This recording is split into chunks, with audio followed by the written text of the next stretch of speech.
The alarm bells rang through the crystal halls of Nexus Prime. The sound had not been heard for over 200 years. In the great chamber, beings from 12 different worlds appeared as glowing shapes in the air. Their forms shimmered with worry and fear. Admiral Zektar stood in the center of the room. His blue skin was darker than usual, showing his stress. The other council members watched him with wide eyes as he prepared to speak. They all knew something terrible had happened. The war fleet had been gone for 3 months. They should have returned with news of victory by now. Council members, Zektar began, his voice shaking slightly. I bring news from the Sol system. The human homeworld, Earth, is empty. The chamber fell silent. No one moved. No one spoke. Empty? Asked Councillor Vrix, her tentacles moving in confusion. You mean destroyed? Did they fight to the end? No, Zektar replied. Not destroyed. Not damaged. Empty. The humans are simply gone. The news hit the council like a physical blow. They had spent 50 years preparing for this war. 50 years building the greatest fleet the galaxy had ever seen. Ships from 12 worlds, armed with the most powerful weapons known to exist, all to stop the human threat before it could destroy galactic peace. For decades, their spies had reported frightening news about humanity. The humans were building weapons that broke the laws of physics. Their ships moved through space in impossible ways. Their technology grew faster than any species in recorded history. Every report made them sound more dangerous. The council had voted. The decision was clear. Humanity had to be stopped. They were growing too strong, too fast. If they continued, they would soon be able to conquer the entire galaxy. Better to act now while they could still be defeated, but the humans were gone. What do you mean, gone? Demanded General Krex, his rocky skin grinding as he moved. Where did they go? Zektar activated a hologram in the center of the room. It showed the Sol system as the fleet had found it. Earth spun slowly, blue and green and beautiful. But there were no ships around it. No defense systems. No signs of life. We found their cities, Zektar explained. All empty but perfectly preserved. Their machines still work. Their power systems still run. But no humans anywhere. The hologram changed to show Mars. The red planet had human colonies spread across its surface. Huge domed cities and mining operations. All working perfectly, all empty. The same on Mars, the same on their moon bases, the same on Jupiter's moons. Every human settlement we found was empty, but still functioning. It's like they all just left. Councillor Theiss spoke up, her voice high with worry. Left? An entire species doesn't just leave. Where could they go? We don't know, Zektar admitted. But they left us something. The hologram changed again. This time it showed a simple message written in the common galactic language. The words floated in the air, clear and impossible to misunderstand. We tried to warn you. The council members stared at the message in confusion. What did it mean? Warn them about what? This message is broadcasting from every human communication system. Zektar continued. Every radio tower, every satellite, every computer network, all saying the same thing. We tried to warn you. High Councillor Vex, the oldest member of the council, finally spoke. His ancient voice carried the weight of centuries. This makes no sense. Our intelligence was clear. The humans were preparing for war. They were building weapons. They were a threat. Yes, agreed Zektar. That's what we thought. That's what our spies reported. But what if we were wrong? The question hung in the air like a toxic cloud. Wrong? How could they be wrong? They had the best spies in the galaxy. They had watched the humans for decades. They had seen the evidence with their own eyes. Show us the evidence again, ordered Vex. Show us what our scouts found. Zektar nodded and activated new holograms. They showed human space as the fleet had explored it. Earth beautiful and empty, Mars with its great cities standing silent. The asteroid belt where human miners had built massive stations that still collected ore automatically. What about their military bases? Asked General Krex. What about their weapons? That's the strange part, Zektar replied. We found their military bases. But the weapons were all shut down. Not destroyed, not hidden, just turned off. The hologram showed Luna, Earth's moon. The surface was covered with military installations. Huge weapons that could destroy entire fleets. But they were all powered down, their targeting systems offline. They could have fought us, Zektar explained. These weapons are more advanced than anything we have. If they had wanted to fight, they could have destroyed our entire fleet before we got close. But they didn't fight, whispered Councillor Vrix. They just left. The implications were starting to sink in. If the humans could have fought them and won, why did they leave instead?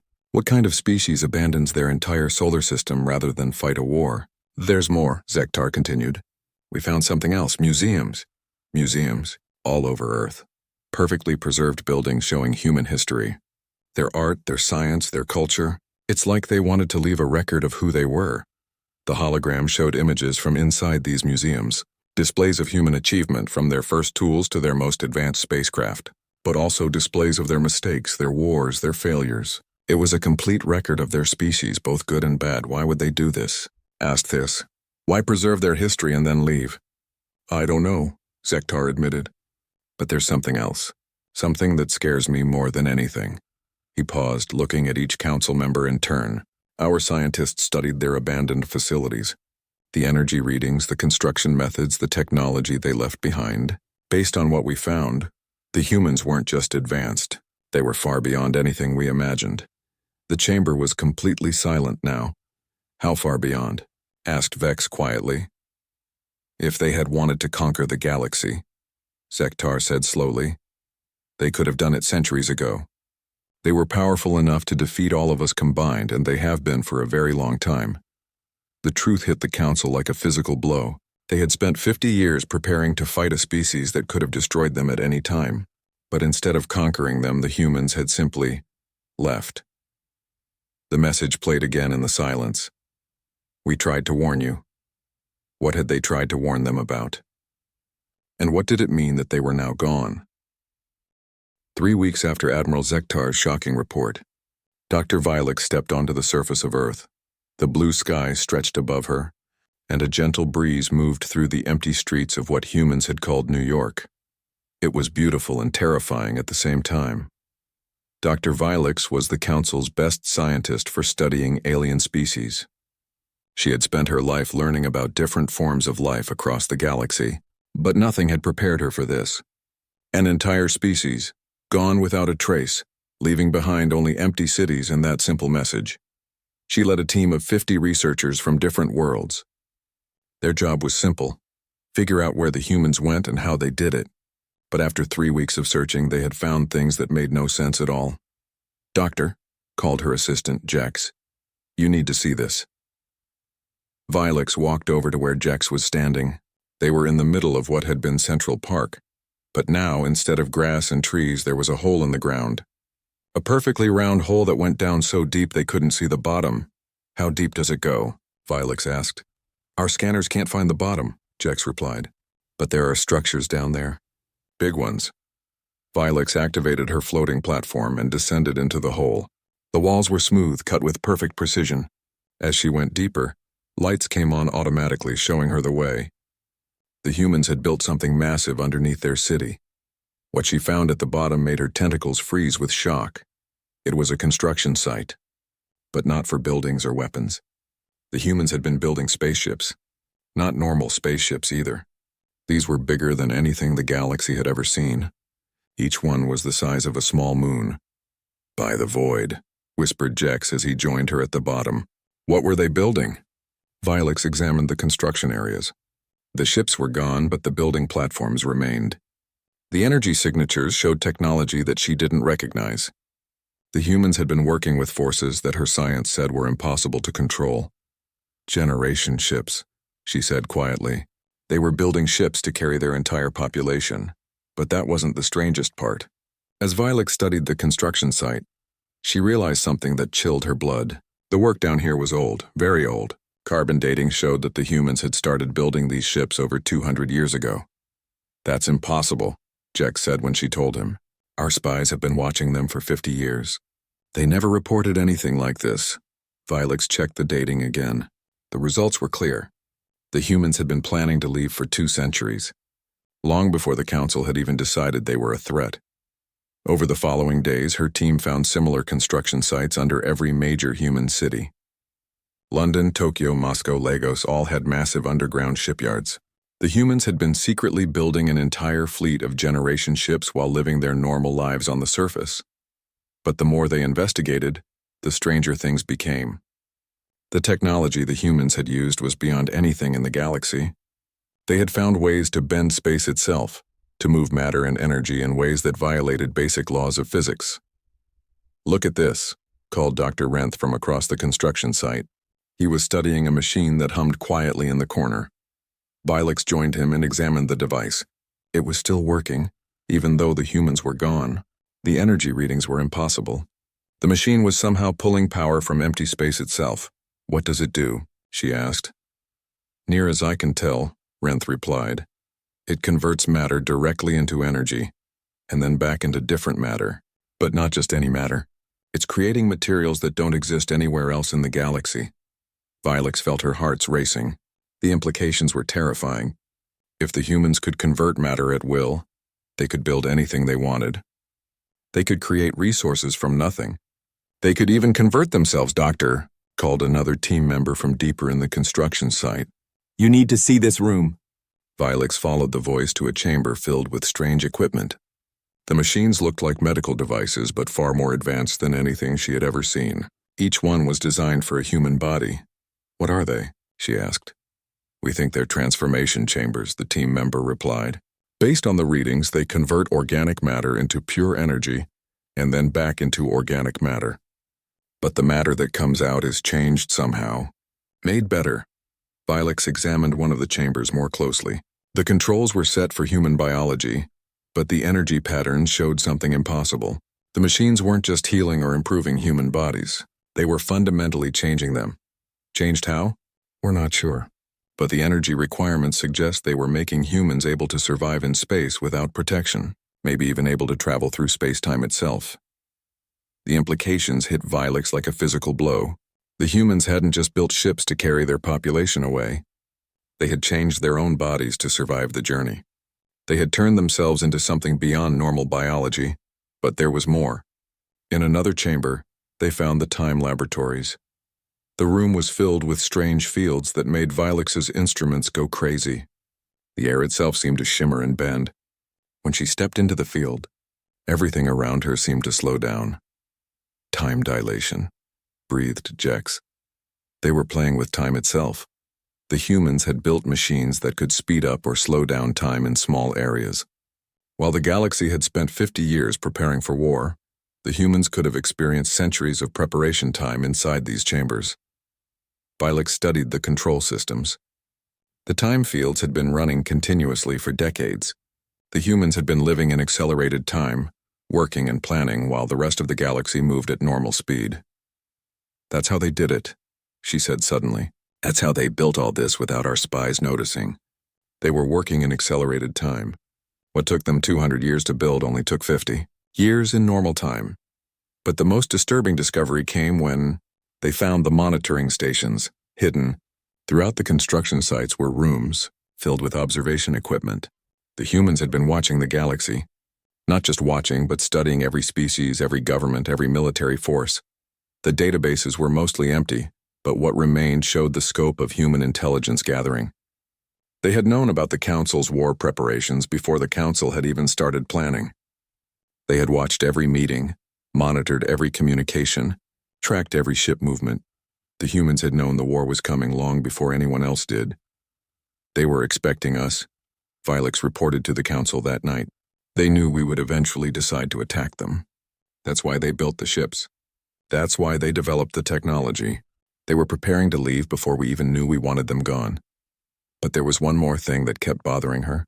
If the humans were so advanced, if they had such incredible technology, why did they leave? Why didn't they just show the galaxy what they could do? Why run away instead of standing up for themselves? The answer came when she found the final chamber, hidden deeper than all the rest. It was a room filled with holographic displays. Each one showed a different part of the galaxy. Different species, different worlds, different civilizations. But these weren't just observation records. They were protection systems. The humans hadn't just been watching the galaxy. They had been protecting it. Every display showed humans secretly preventing disasters, stopping wars, fixing problems that other species never even knew existed. For centuries, humanity had been acting as the galaxy's hidden guardians, and now they were gone. Dr. Vilix stood in the deepest chamber she had found, staring at displays that changed everything she thought she knew about humanity.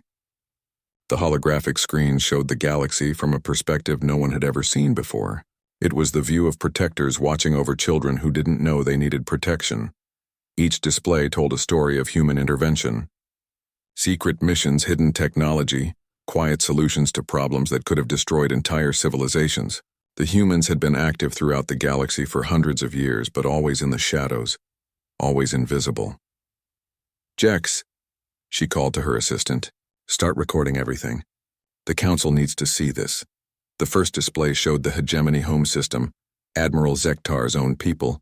200 years ago, their sun had started to collapse. It should have gone supernova, killing billions of Hegemony citizens and destroying dozens of nearby worlds. But it didn't. Instead, the star had somehow stabilized itself. The Hegemony had celebrated it as a miracle of nature. Their scientists had studied the event for decades, trying to understand how their sun had healed itself. They never found the answer because they never looked in the right place. The human record showed the truth. A small human ship had arrived in the Hegemony system just before the sun collapsed. Using technology that seemed impossible, they had reached inside the star itself and fixed the nuclear reactions that were going wrong. They had saved billions of lives and then left without anyone knowing they had been there. "They saved Zektar's entire species," Vilix whispered, "and the Hegemony never knew." The second display showed the Vrex Confederation. 50 years ago, they had discovered a new type of quantum technology that promised to revolutionize galactic communication, but their experiments had gone wrong, creating tears in spacetime that threatened to destroy their homeworld. The official record said the Vrex had solved the problem themselves. But the human files told a different story. Human scientists had secretly joined the Vrex research teams, pretending to be Vrex researchers. They had guided the project away from dangerous paths and helped develop safe quantum communication technology. The Vrex thought they had invented their greatest achievement, but it was really human technology, given to them as a gift they never knew they received. Display after display showed the same pattern. Every major advancement in galactic civilization had human fingerprints on it. Every disaster that had been mysteriously avoided had been stopped by human intervention. For centuries, humanity had been the galaxy's invisible guardian angels. "Why?" Jex asked, studying the displays. "Why did they do all this? What did they gain from it?" Vilix had been wondering the same thing. The humans had spent enormous resources helping species that didn't even know they existed. They had shared their most advanced technology disguised as the achievements of others. They had prevented wars, stopped disasters, and guided the galaxy toward peace and prosperity. The answer came when she found the human policy documents. The files were labeled Shepherd, Protocol, and they contained the philosophical foundation of human galactic policy. As Vilix read them, she began to understand how humans saw the galaxy and their place in it. The humans believed that intelligent life was rare and precious. They thought that every species deserved a chance to grow and develop without being destroyed by disasters or their own mistakes. But they also believed that each species needed to find their own path to wisdom. So they had become secret guardians. They helped when help was needed, but always from the shadows. They prevented disasters, but let each species take credit for their own solutions. They shared technology, but made it look like natural discoveries. They wanted the galaxy to mature naturally, without knowing they were being protected. "It's like parents watching over children," Vilix said to Jex. "They keep the children safe, but they let them learn and grow on their own." But something had gone wrong with the plan. As Vilix continued reading, she found records of increasing human concern about galactic development. The species weren't maturing as the humans had hoped. Instead of becoming wise and peaceful, many civilizations were becoming more aggressive and militaristic. The final human reports were full of disappointment and worry. Despite centuries of protection and guidance, the galaxy was moving toward greater conflict, not greater peace. Species were developing more powerful weapons, forming military alliances, preparing for larger and larger wars. Then came the intelligence. Reports about the Council's formation. The humans had watched as 12 species came together to discuss the human threat. They had monitored every council meeting, recorded every debate, tracked every decision. They knew about the war preparations from the very beginning. But instead of being angry or frightened, the human leadership seemed sad. Their final policy debates weren't about how to fight the coming war. They were about whether they had failed in their mission to guide the galaxy toward wisdom. They're disappointed in us, Violet said quietly, like parents whose children have turned out badly despite all their help. The most shocking discovery came when she found the Exodus Protocol files. The humans hadn't started planning their departure when they learned about the Council's war preparations. They had created Exodus Protocol centuries earlier as a contingency plan for exactly this situation. If the galaxy ever chose aggression over wisdom, if the species they were protecting ever turned against them, the humans would leave. The protocol was simple but complete. All human populations would be evacuated from the galaxy. All human technology would be removed or destroyed. All evidence of human protection would be erased. The galaxy would be left to find its own way, for better or worse. But there was one exception to the erasure policy. They would leave behind a complete record of their protection activities, hidden where only the most thorough investigation would find it. If the galaxy ever became wise enough to look for the truth, they would be able to find it. This is all a test, Violet realized. The humans left these records for us to find. They want to see if we're smart enough to understand what we've lost. As she continued exploring the hidden chambers, she found more evidence of human technology throughout the galaxy. The quantum communication networks that connected distant worlds all relied on human-developed quantum stabilizers. The artificial gravity systems on space stations used human gravitational manipulation technology. Even the faster-than-light travel that every species took for granted was based on human discoveries about space-time physics. The entire galactic civilization was built on a foundation of human science and technology, but it had all been given so subtly, so carefully, that no one realized where it really came from. And now the humans were gone. The final files contained the most disturbing information of all. The humans hadn't just been protecting the galaxy from natural disasters and internal conflicts. They had been holding back external threats that no one else even knew existed. Ancient war machines from dead civilizations, kept dormant by human containment fields. Dimensional rifts that could tear holes in reality, sealed by human technology. Cosmic storms that could sterilize entire star systems, deflected by human weather control systems. All of these protections were powered by human technology. And all of them were starting to fail. Jex, Violet said, her voice shaking with fear, send an emergency message to the Council. Tell them we need to evacuate all research teams immediately. Why? What's wrong? The humans weren't just protecting us from ourselves, she said. They were protecting us from things much worse. And now that they're gone, those things are waking up. As if to confirm her words, alarms started sounding throughout the human facility. The protective systems were beginning to shut down one by one. Without human oversight, without human technology, the safeguards that had protected the galaxy for centuries were failing. The galaxy was about to discover what the universe was really like without humanity's protection. And Violet suspected they were not going to like what they found. The first civilization to fall was the Vrex Confederation, and it happened faster than anyone thought possible. Admiral Zektar received the emergency transmission while reviewing Dr. Violet's disturbing reports from Earth. The message came from the Vrex capital world, but the signal was weak and broken. Static filled most of the communication, and what came through sounded like panic.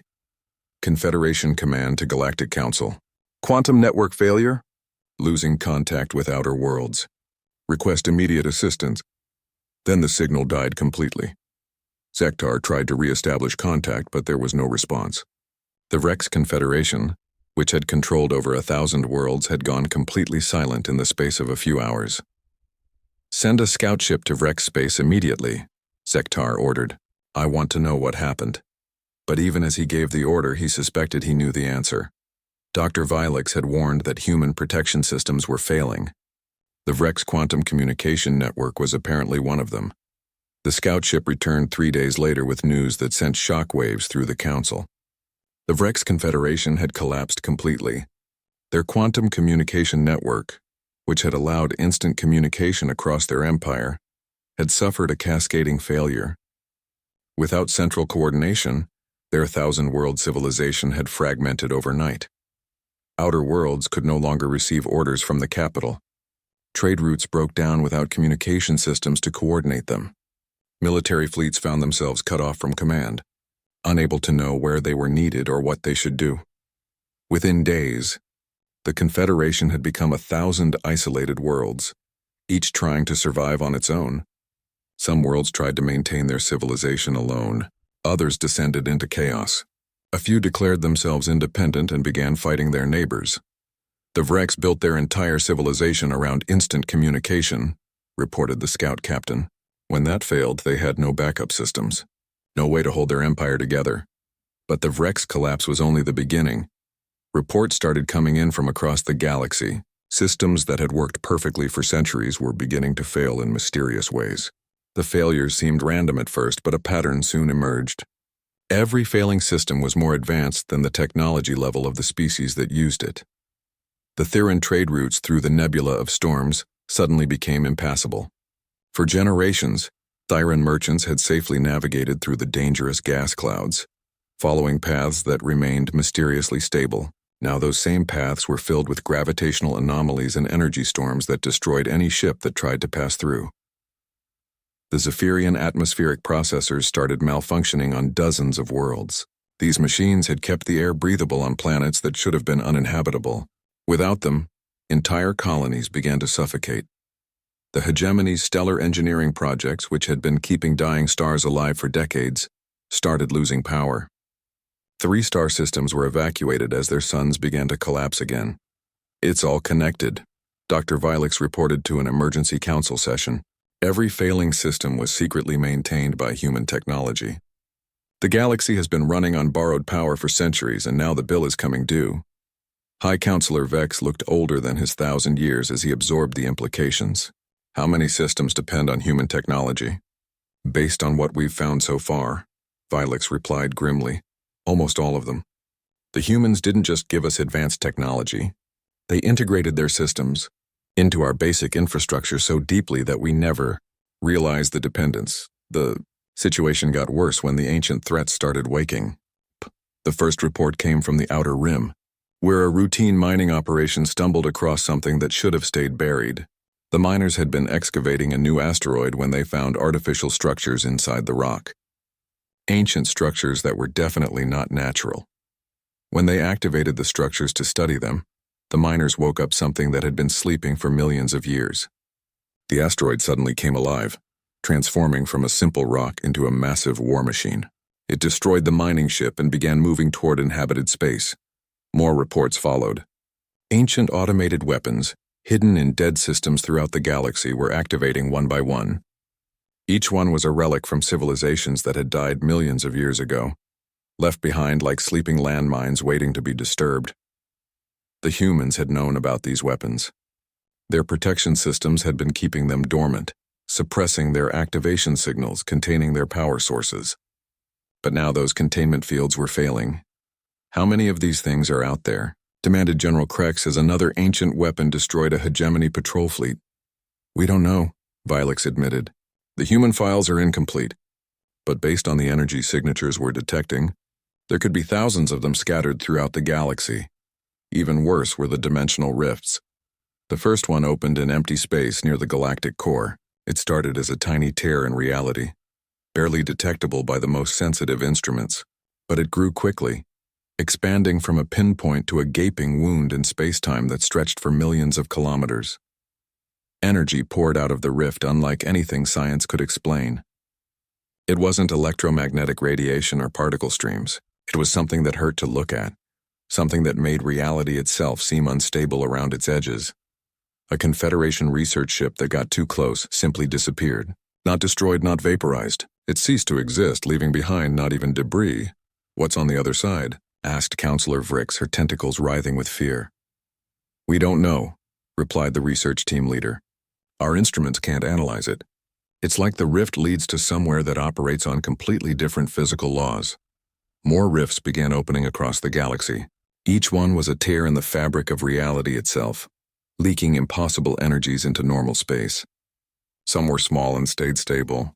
Others grew rapidly, threatening to consume entire star systems. The humans had been sealing these rifts as they appeared, using technology that could manipulate the basic structure of space-time. But without human oversight, the seals were breaking down, old rifts were reopening, and new ones appeared faster than anyone could track. The galaxy was discovering that the universe was much more dangerous than they had ever imagined. The stable, predictable space they had known was an artificial creation, maintained by human technology. The real universe was full of ancient weapons, dimensional tiers and cosmic threats that could destroy civilizations without warning. But perhaps the most frightening discovery was how helpless the galactic species were without human protection. The Thyrans tried to repair their trade routes using their own technology, but their ships were destroyed by energy storms they couldn't predict or control. The Zephyrians attempted to fix their atmospheric processors, but they couldn't even understand how the machines worked. The Hegemony sent their best scientists to restart their stellar engineering projects, but the technology was beyond their comprehension. Everything the galaxy had taken for granted was revealed to be far beyond their actual technological capability. They had been living in a carefully maintained illusion of advancement, while their true abilities were centuries behind what they thought they possessed. "We're not advanced civilizations," admitted High Counselor Vex during a private council meeting. "We're children playing with toys we don't understand. Protected by parents we drove away." The situation continued to deteriorate as more human protection systems failed. Ancient threats awakened, dimensional rifts expanded, and critical infrastructure collapsed. The galaxy that had seemed so stable and advanced just months ago was revealing itself to be fragile and dependent.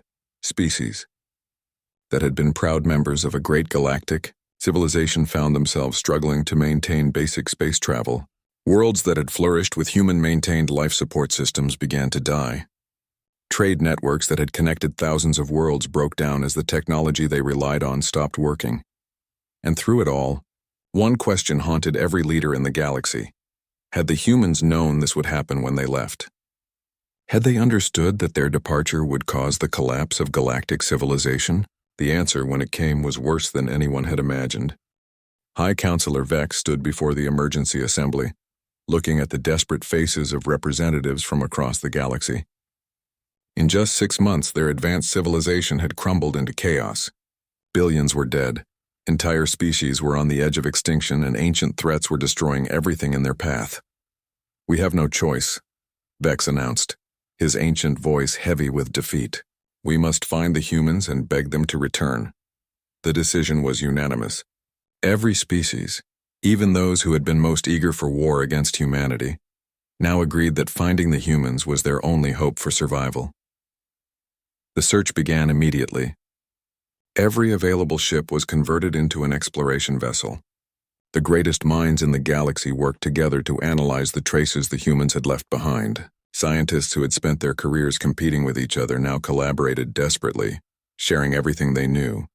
The trail was faint, but it existed. The humans had left energy signatures that pointed away from the galactic disk, toward the empty space between galaxies, using technology reversed from abandoned human facilities.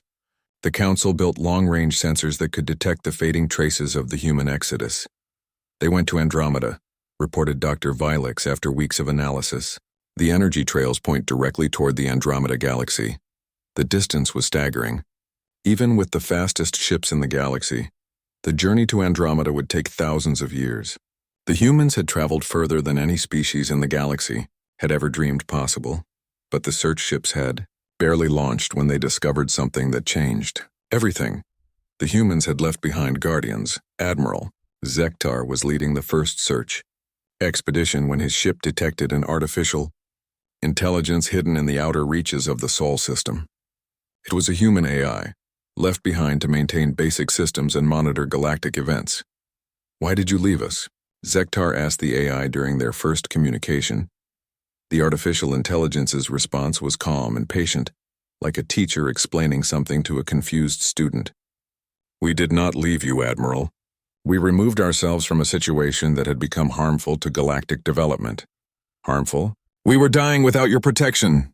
"Yes," the AI agreed. "And that is exactly why we had to leave." The AI explained what the humans had discovered through centuries of secret observation. The galactic species were not developing naturally. They were becoming dependent on human protection instead of learning to solve problems themselves. "Every time we prevented a disaster, we prevented learning," the AI continued. "Every time we solved a problem secretly, we denied you the chance to grow stronger. We were not protecting you. We were making you weaker. The humans had realized that their protection was creating a galaxy of children who would never mature. As long as humanity was there to solve every problem and prevent every disaster, the other species would never develop the wisdom and strength they needed to survive on their own. But we're not ready, Zektar protested. Look what's happening. Ancient weapons are destroying our worlds. Dimensional rifts are tearing apart space. We need your help. You need to learn to help yourselves, the AI replied firmly. The universe is dangerous, Admiral. It has always been dangerous. We shielded you from that reality for too long. The AI revealed the full scope of human planning. The Exodus wasn't just an escape from galactic aggression. It was a carefully calculated intervention designed to force the galaxy to mature rapidly. The ancient weapons, the dimensional rifts, the failing infrastructure. We could have prevented all of it from continuing to fail, the AI explained. But that would have perpetuated the problem. Instead, we chose to remove our protection and let you face the consequences of your dependence. That's genocide, accused Counselor Vrix during a later communication. You're letting billions die. No, the AI responded sadly. Genocide is the deliberate destruction of a species. What is happening now is evolution. Painful, costly evolution, but evolution nonetheless. You will either learn to solve these problems yourselves or you will not survive. Either way, you will no longer be dependent children. The revelation was devastating. The humans hadn't abandoned the galaxy in anger or fear. They had left deliberately, knowing exactly what would happen as part of a plan to force galactic civilization to mature. Will you ever come back? Asked Dr. Vilix. That depends entirely on you, the AI replied. When the galaxy demonstrates that it can handle its own problems responsibly, when species choose cooperation over conflict, when wisdom guides policy instead of fear, then humanity will consider returning. How long will that take? That is up to you. The AI provided one final piece of information that shattered the last illusions about human intentions. The exodus to Andromeda was not permanent. The humans had the technology to return instantly if they chose to, but they would not return to a galaxy that would simply become dependent on them again. We are watching, the AI said. We see every decision you make, every problem you solve or fail to solve. We are waiting for the galaxy to show us that it has learned to stand on its own.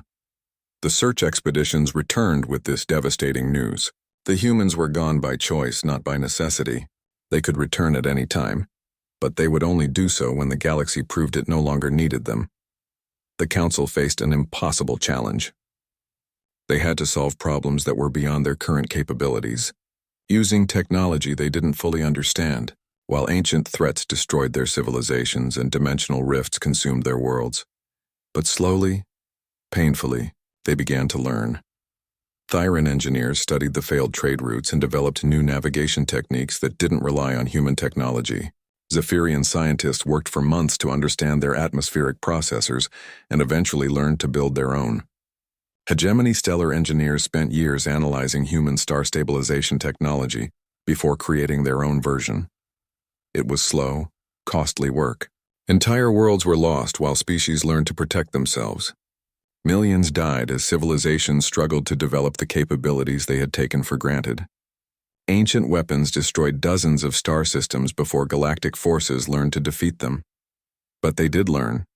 Species that had been rivals for centuries began working together, sharing knowledge and resources to solve problems no single civilization could handle alone.